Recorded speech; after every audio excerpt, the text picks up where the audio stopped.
नाशिक एकेकाळी संतांच्या शहरासाठी प्रसिद्ध, पण आता इथे उघड झालंय असं काही ज्याने सगळं शहर हादरलं. 5 ऑक्टोबरची रात्र सातपूरमधल्या ओरा हॉटेलमध्ये सुरू झाला रक्तरंजित खेळ. भूषण लोंढे गँग, ज्यांचं नाव ऐकताच व्यापाऱ्यांच्या अंगावर काटा उभा राहायचा, त्यांनी पुन्हा एकदा दाखवली त्यांची दबंगाई. यहाँ पर मेरे कहने पर दिन और रात. हॉटेल बाहेर उभा राहून भूषणने ही डिजिटल धमकी सोशल मीडियावर टाकली आणि काही मिनिटातच गोळीबार, चॉपर हल्ला आणि आरडाओरड. माहिती मिळताच पोलिसांचे मिशन क्लीनअप सुरू झाले. पण खरी कहाणी इथे संपत नाही, कारण तपासानंतर पोलिसांना मिळालं काहीतरी अविश्वसनीय.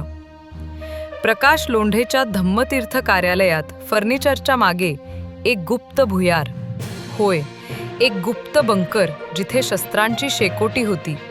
चॉपर, कुऱ्हाडी, रॉड्स आणि महागड्या दारूच्या बाटल्या.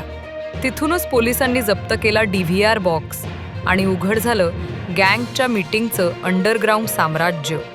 अट्टल गुन्हेगार असलेले बाप लेक भूषण लोंढे आणि माजी नगरसेवक प्रकाश लोंढे, त्याचा भाऊ दीपक लोंढे, अखेर पोलिसांच्या तावडीत. संपूर्ण नाशिक समोर उघड झालं त्यांचं गुन्हेगारी साम्राज्य. आणि यावेळी पोलिसांनी स्पष्ट केलंय, कायद्यापेक्षा मोठं कुणीही नाही. मिशन क्लीनअप अजून संपलेलं नाही. प्रत्येक गल्लीत, प्रत्येक हॉटेलमध्ये तपास सुरू आहे. पण प्रश्न अजूनही तोच, या शहराच्या शांततेखाली अजून किती बंकर दडलेले असतील?